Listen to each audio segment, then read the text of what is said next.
keessattuu garee biyyaalessa Itoophiyaa akkamitti argitan akkasuma gulaalli waancaa addunyaatiin biyyoonni darban akkasuma biyyoonni kufan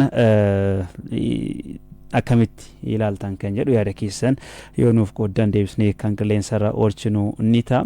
Abduu Itoophiyaan egaa gulaalli jalqabaati egaa waancaan Afrikaa bara kanaa kan 27 kan bara dhufu jechuudha. Biyyoota Afrikaa sadiidha waloon kan qopheessu Ugaandaa, Tanzaaniyaa fi Keeniyaadha. Waancaa kana yeroo baay'ee biyya tokkotu qopheessa.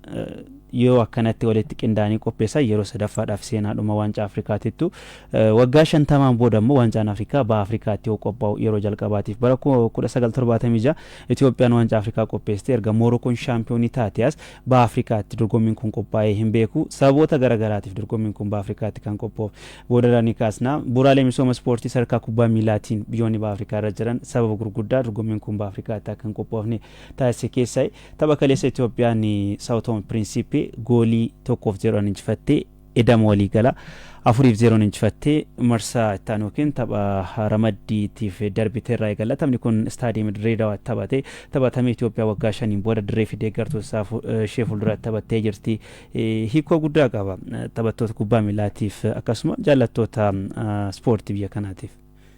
Biyyattiin dirree sadarkaa yookaan ulaagaa kaaf fi fiifaa guutee waan hin qabneef waggoota 5 biyyoota garaagaraa keessatti naannoftee irra caalaa Moorokoon biyya Itoophiyaadhaa fi oolmaa guddaa oolte jechuun ni danda'ama. Dirree dhabde yeroo biyyattiin biyyoota garaagaraa keessa naannoftutti hanga baasillee irraa danda'uudhaan biyya san keessatti akka taphattuuf gargaartee Moorokoodha. Biyyattiin kaa waggoota 5 hanga waggaa 6tti dhiyaateetiin jira.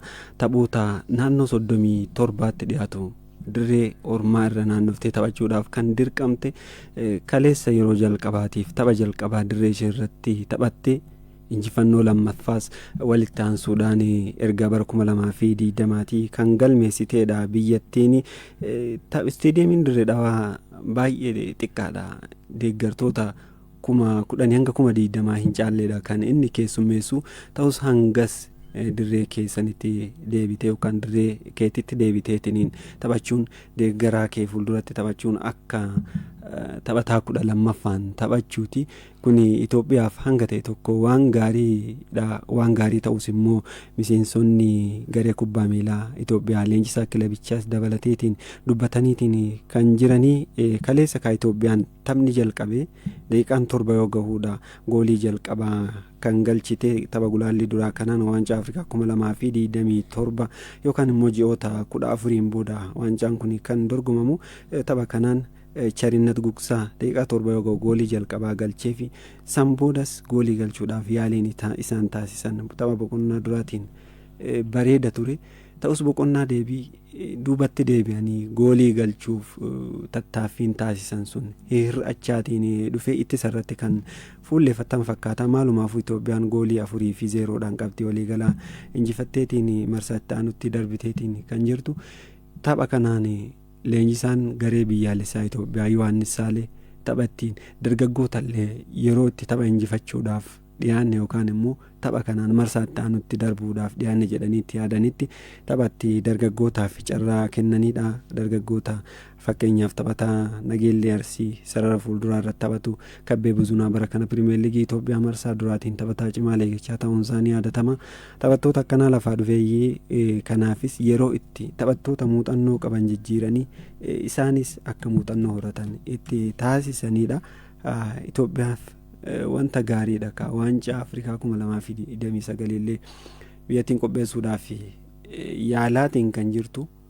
Biyyatti dirree hin qabne immoo kan akkamitti qopheessiti biyyoonni biroollee jechaatiin jiranii hanga tokko amma tapha kanaan dirree isaa irratti deebitee dirree ishee irratti taphachuun saniifis amma of onnachuu yookaan immoo bu'uuraalee misooma ispoortii biroo irratti illee jabaattee deebiteetiin akka hojjettu waan taasisuu danda'uudha. Saniif akeektuu ta'a jechuu ni dandeessa.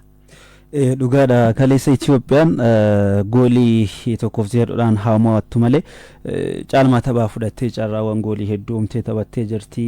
Sanaan alammoo deeggartoonni dirree seenanii taphicha daawwatanii jiru. Itoophiyaan tapha jalqabaa dirreetiin ala Morookoo irratti goolii 3-0dhaan injifattee hojmanii xumurtee deebitee jirti. Garuu dirree irratti gaafa taphattu deeggartoota fuulduratti gaafa taphattu deeggartoonni injifachuun isaan gammachiisa. Gooliin isaan gammachiisa waan ta'eef tapha kaleessa irrattis goolii 1-0 injifachuun isaanii Itoophiyaan deeggartootaafis waan gaariidha jennee kaasuu dandeenya. Tapha kaleessa irratti qabxiiwwan tikaasteetiin dabalata. Tapha kaleessa irratti sararri fuulduraa garee biyyaalessaa Itoophiyaa goolii galchuu irratti hanqina akka qabu leensichis waan kana kaasanii jiru.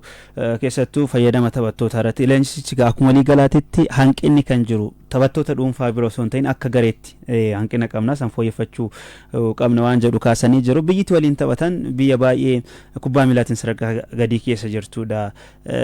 Sadarkaa 189 sadarkaa baay'ee gadi bu'aadha. So biyya kana waliin taphattee goolii 1-0 dirree keerratti injifachuun xiqqoo Itoophiyaan mallee waan ishiyaaf baay'een akka jirudha kan namatti mul'isu. Of course osoo laaftuu ta'uu baattee qixa kanaan gulaallii duraarratti hirmaattu turte.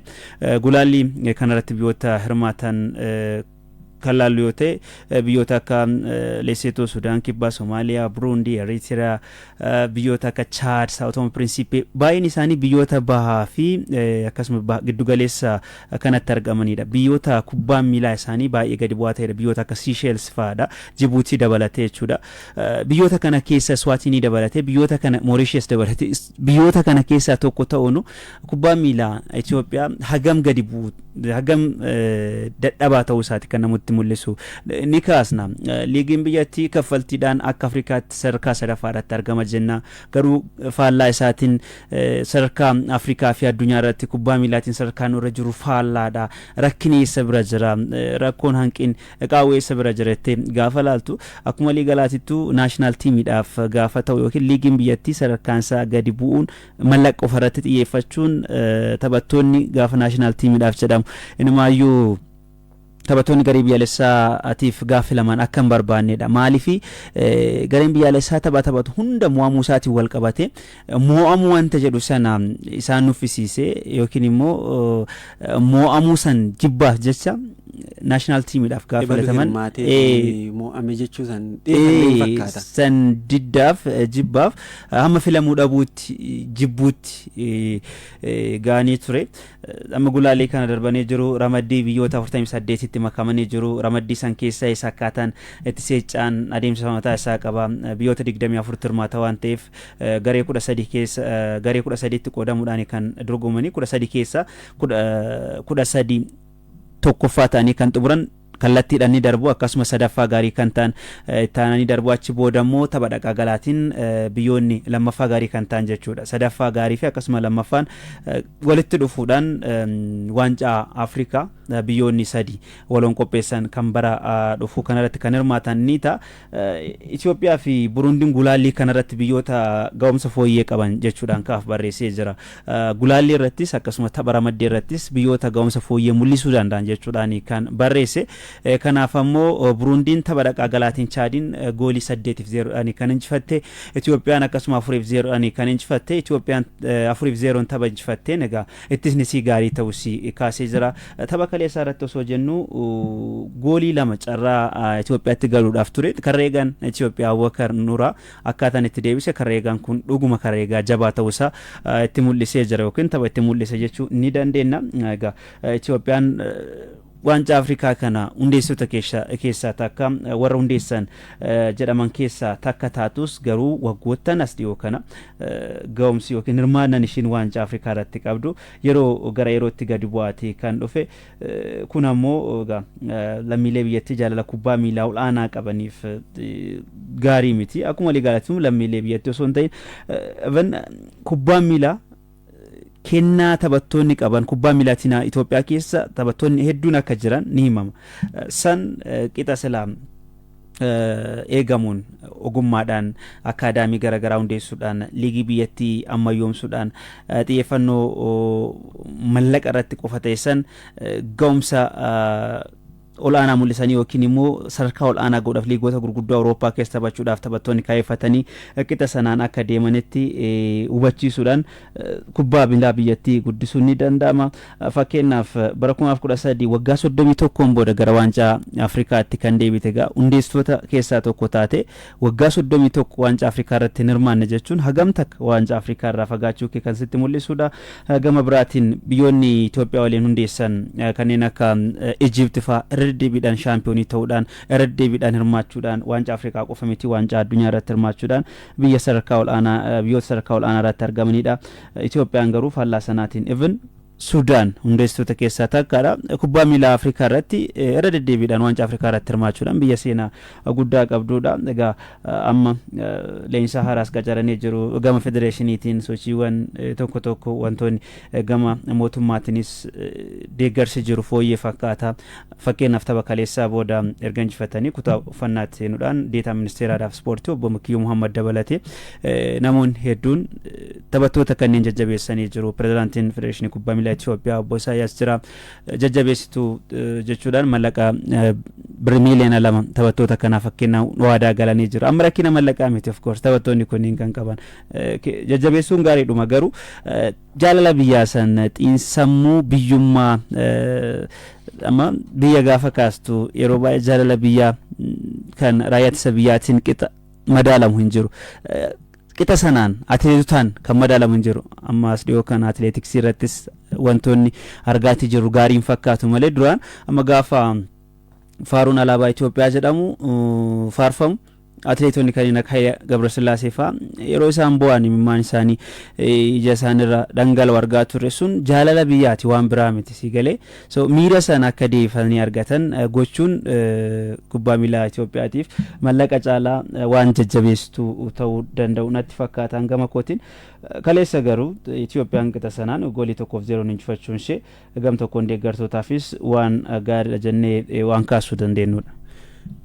Yohaannis Saalee tapha kanaan booda yaada kennaniin wanti isaan dubbatanii kubbaan miilaa hojii gareeti kan isaan jedhan qindoominni taphattoonni sarara ittisaa goolii eegdota waliin qaban fakkeenyaaf goolii lamaan ati duratti kaaste gooliin lama nurratti osoo goolii eegaan jiraachuu baate gooliin lama nurratti galee hamma tokko qindoominni sarara ittisaa waliin qaban fooyyeedha kan inni qabu kaleessa goolii hedduu galchuudhaaf carraa akkuma ati jette Itoophiyaanis argattee jirti xiqqashoo of jaalannaan taphattootallee irratti tapha mul'ateedha. Abeel Yaaloo fakkeenyaaf goolii Itoophiyaan 2-0 ittiin dursuuf carraa argatte kan ofii isaatiif yaale taphataan biraa kan iddoo duwwaa irratti jiru ni jira isa san kaasaniitiin jira Yohaannis Saalee sarara fuulduraa irratti goolii galchuu irratti hanqinatu jira isa san irratti hojjechuu qabna kan jedhani kanaan maarkinaa taphataa kana osoo dhukkubsatuuti isaan fayyadamaatiin kan jiran miira gaariin ittiin dhagamu bakka isaan immoo taphataa biraa buusuudhaaf taphataan isaan qaban Biniyaam ture Biniyaamis sababa hin taaneen yookaan immoo dhukkubsatee haa ta'u garee kana keessatti hin hirmaanne miidhamaa sababa kanaaf taphataa sarara fuulduraa hin qabnu sarara fuulduraa irratti qabaachuu dhabuu qofa osoo hin taane ammas akkaataan goolii itti galchuudhaaf taphattoonni yaalan sirrii akka hin taanedha garichi kan leenjisichi kan kaasanii kubbaan miilaa hojii gareeti. Taphataa sarara fuulduraa qofa qabaattee fi miti tapha tokko kan ittiin injifattu taphataa sarara fuulduraa yoo jiraate yoo isarratti gareen tokko xiyyeeffate taphataa sarara fuulduraa san si jalaa kan qabu yoo ta'e qindoominni yoo jiraate taphattoonni biroo goolii galchuudhaaf carraa kan isaan qabanii tapha kanaan xiinsammuu taphattoota irratti akka hojjetanidha kan isaan himanii amaanaa uummata miiliyoona 100 fi miiliyoona 30 kan nuti qabanneetiin jirru ilma qabda yoo ta'e akkasuma haadha manaas qabda yoo ta'e amaanaa haadha manaa keeti kan maatii keetiiti kanaan taphattoota xiinsammuu isaanii jajjabeessuudhaan tapha kana walitti aansaniitiin akka injifatanidha kan isaan kaasanii erga goolii galchanii boodammoo duubatti dhiyeessuun takka ni jirti wanti akkasii barbaachisaa akka hin taanedha. Yohaannis Saalee kan dubbatan injifannoo baay'ee garaagarummaa goolii bal'aatiin injifachuun yookaan immoo injifannoo aadeffachuun hamma tokko xiinsammuu garee faallaatiifis yaaddoo ta'uu danda'a. Gareen kun garee goolii hedduu galcheetiin injifatu yookaan immoo gareen kun garee tapha injifatu hamma tokko akkasumara haala salphaadhaan gareen biroollee si hin ilaalu waan ta'eef goolii hedduu galchanii injifachuun faayidaa kan qabudha. Duubatti dhiyeessuun sirrii akka hin ta'inidha. Yohaannis Saalee kan kaasanii namni biyya isaatiif jedhee lubbuu ni kenna. Taphattoonni kunis osoo jiranidha isaan. Fakkeenyaaf akkuma tuukaafte raayyaa ittisa biyyaa tokko daangarra deemee diina dura dhaabbateef yeroo itti biyyaaf of wareegu tureetiin jira.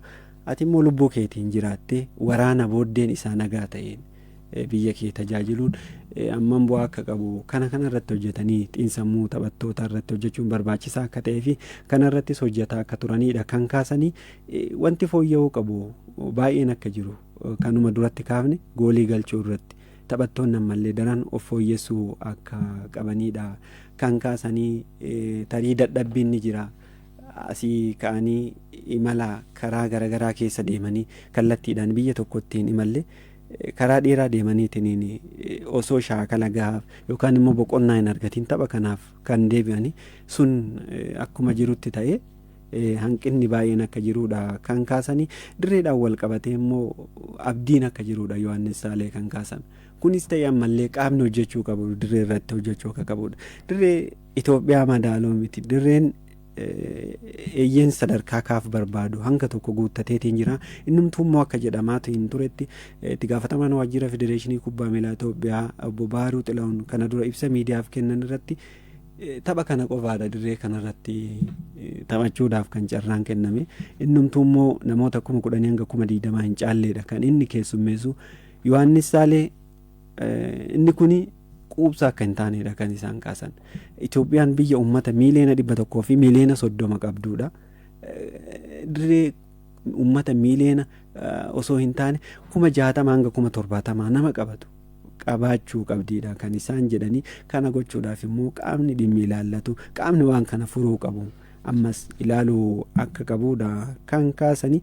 Waancaa addunyaa 2000 waancaa Afrikaa 2029 qopheessuudhaafis biyyattiin yaadaa jirti. Kun immoo yoo amma kana ilaalaniitiin kan irratti hojjetan ta'e isa sanas qopheessuudhaaf wanti hin danda'amne akka hin jirredha kan kaasanii. Maalumaafuu Yohaannis Saalee hamma tokko garee biyyaalessaa Itoophiyaa leenjisuu eegalanii taphoota lamaan jalqabaa biyyattiin sadarkaa kubbaa miilaa isinirra jirtu akkumatu kaafte Itoophiyaadhaa gadi haa ta'u malee taphoota lamaan injifachuun walitti aansanii injifachuun amma tokko xiinsammuu taphattootaatiif waan gaariidha. Dargaggootaafis carraa laachaatiin jiru waan gaarii hojjechaa jiru jenneetiin akka ka'umsa waan gaariitti kaasuu ni dandeenya. Dhugaadha garaagarummaa sadarkaa guddaatu jira. 149 189 jechuun garaagarummaa bal'aadha. Sanaan ala immoo gareen biyyaalessaa Saawutoom Piriinsiipii garee taphattoota liigota garaagaraa keessaa yeroo gabaabaa keessatti walitti dhufee fi qindoomina hin qabne akka ta'e leenjisaan garichaa dubbatanii jiru. So garee kana garaagarummaa kanaan injifachuun Itoophiyaatti waan guddatuus natti hin fakkaatu. Taphattoonni isaanii irra caalaan liigii Poortugaal keessa taphatu. Liigii Poortugaal liigii tokkoffaa osoo hin taane Piriimiyer Liigaan jira. Isaa gadi liigii lammaffaa fi liigii sadaffaa keessa kan taphatanidha. Hangas mara sadarkaan kubbaa miilaa yookaan immoo liigii sanis akka fakkeenyaaf chaampiyoonshiippii Ingilaanditti jabaadha jettee kaasuu hin dandeettu. Taphattoota 17 jechuun garicha liigii biyyaa keessatti taphattoonni taphatan hangas mara akka hin jirredha kan inni akeeku. Yookaan immoo sadarkaa liigiin biyyattiitu irratti argamu quubsaadha jettee kaasuu hin dandeettu. Leenjisaan lammii Poortugaalii dhugaadha. Garuu immoo taphattoota 15 hanga 17 liigii biyya biroo keessaa filachuu jechuun sadarkaan kubbaa miilaa biyyattiin irra jiru yookaan immoo liigiin biyyattiin qabdu hangas mara quubsaa akka hin taanedha kan akeeku. Kanumaaf leenjisichis taphattoota lammii alaa kan filatanii. Itoophiyaan kaa biyya tana waliin taphattee dhaqaa gala goolii 4-0 kan isheen injifatte. Sao Tome Principe biyya lamaatu iddoo tokkotti dhufee biyya tokko ta'e yookiin odola lamaatu biyya tokko ta'e kan argamtes bu'uurtota Poorchugaaliin akka ta'e seenaan ni yaadachiisa. Kanaaf afaan isaan fayyadaman afaan Poorchugaalii Ivinas Joodha 1970moota keessa kan kolonii Poorchugaal jalaa ba'ani. Taphattoonni lammiileen biyyattii yookiin walitti hidhatiinsi hidhata Poorchugaal waliin qaban baay'ee olaanaa ta'uu isaati kan namatti mul'isu. Uummata 230,030 qabdi biyya xinnoo ta'uu isheeti. Itoophiyaan ragaa baankiin addunyaa baaseen uummata miiliyoona 139tti siqu qabdi jedha baankiin addunyaa. Ragaa bara kana baaseen bara 2030tti baay'inni uummata Itoophiyaa naannoo miiliyoona 150 akka ga'uudha. So amma baay'inni uummata miiliyoona 39 uummata miiliyoona 1 guunne waliin akka 230 waliin ta'u. Amma baay'inni uummataa miti kan yoo kan laaltu ta'e biyyoonni akka Cape Verde fa'aa kaasuu dandeessa. Odola xinnoodha. Kuraasiyaa fa'aa dhiyeenya waggaa seenaa isaanii keessatti yeroo jalqabaatiif hirmaannaa waancaa addunyaa kan argatan kaasuu dandeessa. Amma baay'ina osoo hin ta'in xiyyeeffannoon kennamu murteessaadha. Yoo laaltemmaa uummata biliyoona 1 ol kan qaban Indiyaa fi Chaayinaan waancaa addunyaa irratti hirmaataan jiranii kubbaa miilaatiin baay'ee sarkaan isaan irra jiran baay'ee gadi bu'aadha. Garuu amma wanni Itoophiyaa adda taasisu bu'uureessituu yookiin hundeessituu waancaa Afrikaa taate biyya kubbaa miilaatiin seenaa guddaa qabdu biyya akka taphattoota seena qabeeyyii Mangistuu Warquu fa'aa qabdu taate qixa kanaan waancaa Afrikaa irratti hirmaachuudhaaf yoo rakkattu arguun xiqqoo nama dhukkubsa waan jedhuu fi sanaan ala immoo lammiileen biyyattii jaalala kubbaa miilaatiif qaban taphattoonni kennaa qaban hedduun isaanii biyya kana keessa jiraachuun irratti hojjetamuu dhabuu isaati. Waancaa Afrikaa 2029 gara 2028tti gasiqee jira. Itoophiyaan qopheessuudhaaf ifatti gaafii dhiyeessitee jirti. Kanaan wal qabatees hamma ammaatti kaaf murtoo dabarsee hin qabu. Itoophiyaan carraa qopheessuu akka qabduudha kan himaatii jiru. Egaa waancaan Afrikaa jalqaba irratti kaasuudhaaf yaalee jira. Biyyoota baha Afrikaa keessatti erga qophaa'ee waggoonni 50 darbanii jiru. Walakkaa jaarraa ta'ee jira. Kun sababoota lamaaf jechuu dandeenya. Tokko yeroo baay'ee carraa kanaa kan argattu bu'uuraalee misooma ispoortii bu'uuraalee misooma waan sanaaf sagantaa sanaaf sanaaf barbaachisu yoo guuttatteedha. Kana wal qabatee Kwaatar waancaa addunyaa 2022 akkaataan itti qopheessite ragaa ol aanaa ta'uu danda'a waan ta'eef kubbaan miilaa ishee hagas maraa garuu bu'uuraalee misoomaa irratti sirnaan waan hojjetteef waancaa addunyaa sana qopheessitee jirti. Akkasuma immoo sochiin kubbaa miilaa baha Afrikaa sadarkaa maalirra jira kan jedhu laaluunis gaariidha. Amma sadarkaan irra jiru baay'ee gadi bu'aadha. Biyyoota gulaalii kana irratti hirmaatan keessa walakkaa ol kan ta'an biyyoota baha Afrikaati. Kana jechuun biyyoonni baha Afrikaa sadarkaan kubbaa miilaa isaanii hagam gadi bu'aa ta'uu isaati kan namatti mul'isu. Bara 1976 waancaa Afrikaa Itoophiyaan qopheessitee Moorokoon dorgommii sanaan shaampiyoonii taate yeroo jalqabaatiif ergasii baha Afrikaatti qophaa'een beeku. Waggaa 50 booda bara dhufu biyyoonni sadii Uganda, Tanzaaniyaa fi Keeniyaa waloodhaan ni qopheessu. Sana booda immoo Itoophiyaan carraa qopheessuu kan argattu yoo ta'e biyyoota baha Afrikaa kanatti carraan waancaan Afrikaa irra deddeebi'ee qophaa'uu ni jiraata jechuudha. Kanaan wal qabatee pirezidaantiin CAF Dr. Patrice Motsepe dheengadda marii CAF Kaayirootti taa'e irratti waan dubbatan tokko ture. Kubbaa miilaa Afrikaa guddisuudhaaf keessattuu biyyoota kennaa kubbaa miilaa qaban baha Afrikaa irratti xiyyeeffachuu qabna waan jedhu kaasanii jiru. Kanaaf ammoo carraawwan dorgommii kennuun bu'uuraalee misooma ispoortii irratti akka hojjetan jajjabeessuu fi akkasuma kan hojjetame immoo eeguu fi kunuunsuu irratti ni hojjenna waan jedhu kaasanii jiru. Gama biraatiin hariiroon Federeeshiniin Kubbaa Miilaa Itoophiyaa fi CAF qabu gaarii akka ta'edha kan himamu. Even muummee ministeera Itoophiyaa Dr. Abiy Ahmed jaalalli isaan ispoortiidhaaf kubbaa miilaatiif qaban baay'ee gaariidha. Gaafiin kallattiidhaan gama isaaniitiin kan dhiyaate gaafiin kun fudhatama argatee Itoophiyaan waancaa Afrikaa 2028 kan qopheessitu yoo ta'e baay'inni hirmaattotaas ni dabala jedhamee jira gara 28tti amma 24. So kun carraa guddaa qabatee dhufa biyyaafis egaa istaadiyeemiin Adii Ababaa kan namoota 62,000 qabatu ijaaramaa jira. Istaadiyeemiin Bahar Dar ulaagaa CAF fi FIFAtiin haaromfamaa jira. Istaadiyeemiin Finfinnee qixa sanaan haaromsa irratti argama. So yoo xinnaate istaadiyeemiiwwan 4-5 ulaagaa CAF guutan 5 kan guutan yoo ta'e kaaf carraa dorgommii waancaa Afrikaa akka qopheessitu biyya tokkoof kennuu ni danda'a. Sanaan ala garuu kanneen hoteela fa'aa ilaala iddoo taphattoonni yookiin keessummoonni itti qubatan qulqullina magaalaa naannoo san jiru iddoo dorgommii sanatti hagam haalli nageenyaa mijataadha. Haalli nageenyaa security safety irratti xiyyeeffannoo ni godha. So sanaan wal qabate iddoon dorgommiin kun itti geggeeffamu nageenyi isaa maal fakkaata qorannoo osoo hin geggeessin murtoo xumuraan kennu qorannoo ni geggeessa. Istaadiyeemiiwwan Itoophiyaan dhiyeessitu san eeriyaa san naannoo san dhaqee qorannoo geggeessuudhaan murtoo kana kan dabarsu.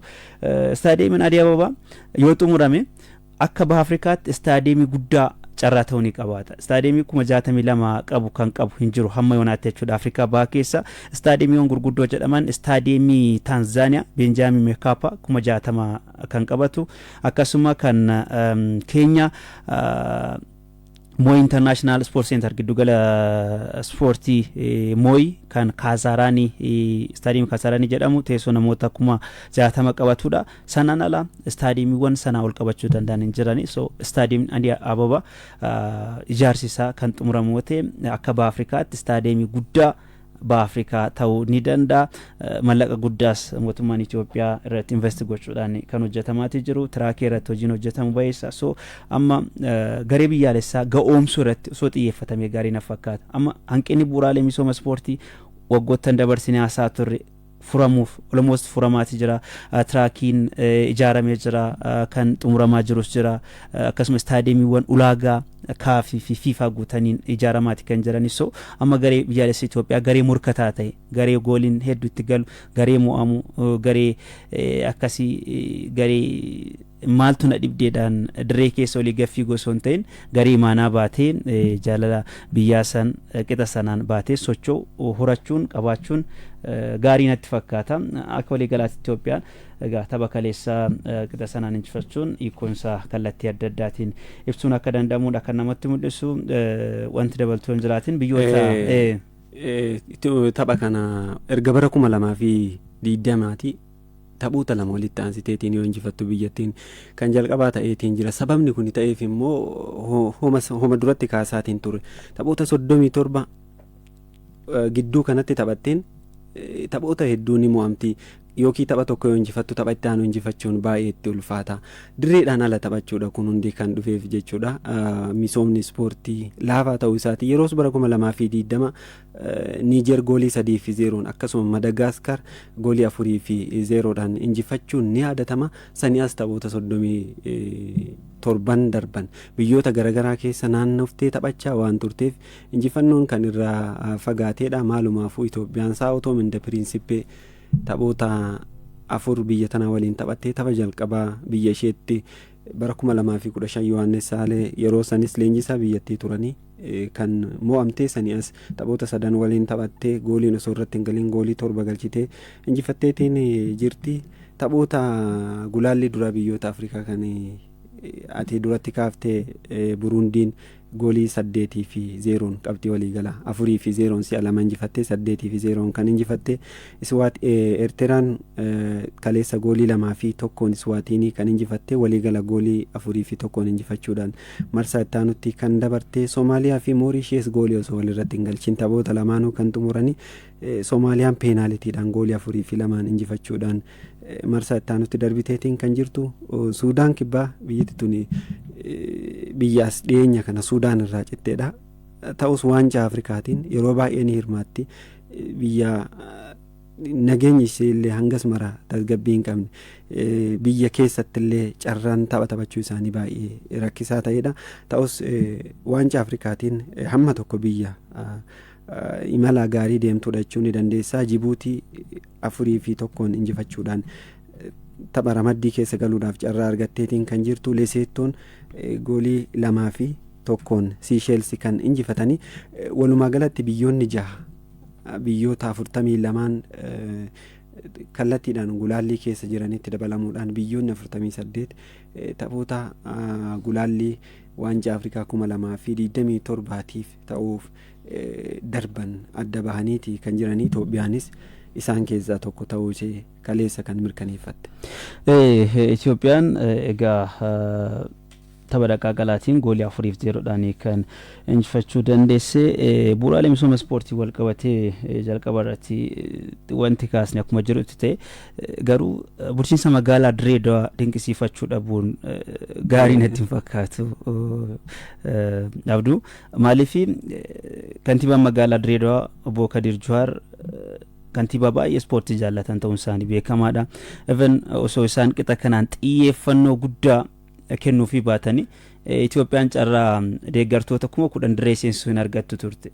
Baay'ee waan salphaa miti deeggartoonni 10,000 dirree seenuu jechuun deeggartoota kana fuulduratti taphachuun jalqaba irratti tattaaffii isaaniitiyyuu malee deeggartoonni hamma kaleessaatti hin seenamu jedhameetiin kan ture.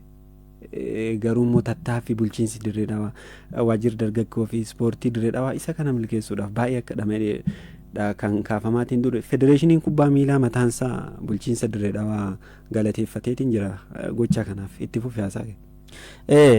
So waan gaariidha jettee kaasuu dandeessa. Inumaayyuu jalqaba irratti kaastee jirta. Leenjisaa Yohaannis Saalee wanta isaan jedhan deeggartoonni dirree seenuun taphattoonni kanneen akkanaa markana fa'aa osoo miidhamarra jiran miidhama san irraanfatanii tapha deeqaa guutuu akka taphatan taasisee jira waan jedhu kaasanii jiru. So kun waan guddaadha. Istaadiyeemiin sun dirreen isaa baay'ee kwaalitii qaba. Isaan dura garuu ni yaadanna sheekii dorgommiin Premier League Itoophiyaa gaafa dirree sanarratti geggeeffamu dirreen sun dirree qonnaa fakkaata ture. Yeroo roobaa baay'ee rakkisaa ture. Taphni sababa saniin fa'aa yeroo itti taphoonni Premier League amma addacituutti ga'ee ture. Istaadiyeemii sana marga artifishaalaa yookiin namtolchee uwwisuutiin naannawa keessa istaadiyeemii teessuuwwan sirreessuudhaan waa hedduu erga godhamee booda tapha deebii kana deeggartoota malee akka dorgomuudhaaf kan murteesse. Sababni isaa immoo hanqinoota naannawa san jiran qulqullinaan wal qabatee seensaa iddoo deeggartoonni ta'an akkasuma naannawa sanitti hanqinni ture deeggartoota hirmaachisuu hin danda'u jedhee ture. Ta'us garuu guyyaa gabaabaa keessatti bulchiinsi magaalaa Direedawaa Federeeshinii Kubbaa Miilaa Itoophiyaa waliin ta'uudhaan dhimmoota kaaf haa sirreeffamu jedhee 23 kenne guyyaa muraasa keessatti sirreessuudhaan torbee lama keessatti of course torbee lama hin caalle keessatti sirreessuudhaan deeggartoonni hamma kana 10,000 ta'an dirree seenanii kan garee kana jajjabeessuu danda'anii dallaan istaadiyeemichaa naannawa istaadiyeemichaa qulqullina isaatiin wal qabatee kutaa taphattoonni itti argalfatan fooyyessuun sibiila goolii diichii akkuma walii galaatittu ulaagaawwan silaa baay'ee kaaf xiyyeeffannoon inni kennu salphaa miti. Fiifaanis kaafis iddoon dorgommii even securitytii wal qabatee waa baay'eedha kan laalu waan xinnoo nu jennu isaan baay'ee iddoo kennuufi sun walitti dabalame istaadiyeemiin kun namoonni hamma kanaa 10,000 ta'an dirree seenanii akka daawwatan carraa uumee jira. Istaadiyeemiin kun teessoo 18,000 qaba. Teessootiin dabalata amma namoota 25,000 teessoo akka danda'udha. Garuu teessoon seeraan namoonni irra taa'uu danda'an 18,000 akka ta'edha. Kana keessaa garuu kan kaaf eeyyamuu danda'u namoota 10,000 amma 15,000 akka ta'edha. Isaayyuu tapha gulaalii duraatti waan ta'eef malee tapha ramaddii eeyyamuu dhabuu danda'a jedhameera kaaf. Amma tapha ramaddii keessa seentee jirti Itoophiyaan. Tapha ramaddii gaafa taphattu tapha dhaqaa galaati kan taphattu. So ammallee haroomsi biraa barbaachisuu akka danda'udha. Garuu akka walii galaatitti xiyyeeffannoon bulchiinsi magaalaa akkasuma hordoffiin Federeeshinii Kubbaa Miilaa Itoophiyaa godhe istaadiyeemiin kun guyyaa muraasa keessatti tapha kanaaf ga'aa ta'ee taphattoonni akkasuma deeggartoota waliin walitti dhufanii waggaa 5 booda ni yaadanna bara 2014 ture yeroo xumuraatiif Itoophiyaan deeggartoota fuulduratti intarnaashinaal istaadiyeemii international Bahar Dar irratti tapha Cote d'Ivoire gool 2-1 injifatan irratti kan deeggartoota fuulduratti taphatanii ergasii dirreetiin ala Morocco biyya lammaffaa taasifatanii ture waggaa 5 jechuun waggaa yeroo salphaa miti. So kuni hojiin sochiin jiru keessattuu itti gaafatamummaa fudhatanii hojjechuun amma mallaqa qofa miti kan hojjetu baay'ee mallaqa osoo ta'e immoo istaadiyeemiiwwan hedduutu mallaqni guddaan irratti dhangaalamee ijaaramee akkasumatti ona ta'ee taa'aa jira bara. Istaadiyeemii sana ulaagaa silaa kaa'ameen hordofanii akkaataa barbaachisuun hojjechiisuudha. Naannoo sanitti qaamni wanta kana raawwachiisu itti gaafatamummaa fudhatee imaanaadha baay'ee naannoo wanti hojjetamu hundi isaatu dhimma biyyaa gaafa ta'u immoo imaanaan isaa dachaadha kan ta'u so maaltu na dhibdee keessaa banii qixa sanaan naannawa istaadiyeemii Dirree Dawaatti hojiin hojjetame waan baay'ee jajjabeeffamuu qabuu fi iddoo biraattis fakkeenya ta'uu danda'u jennee waan kaasuu dandeenyu qabxii kana osoo hin dabalin gara biraatti hin ce'u jedheeti. Yohaannis Saalellee kanuma kaasan leenjisichi innumti kunuu gahaa miti qaamni bakka kana jiru yookaan immoo haala kana mijeessuu qabu waan kana mijeessuu akka qabudha. Itoophiyaan uummata biyya kubbaa miilaa jaallattu ta'uu eenyumtuu ni beeka. Ispoortiidhaaf jaalalti lammiileen biyyattii qaban olaanaadha. Kun immoo isheen madaaluudha kan jedhanii isteediyeemiin Dirree Dhawaa kunuu isheen madaalu uummata miliyoona 100 fi miliyoona 30 ol qabu kana isteediyeemiin 60 hanga 70 uummata hammatu jiraachuu qabaadha kan kaasanii. Kanas ta'ee san ammas hojiin guddaan qaama naannawa kana hoogganuu akka hojiin guddaan isaa eeggatudha kan akeeku jenneetiin kana osoo kanumaan goolamne natti tola.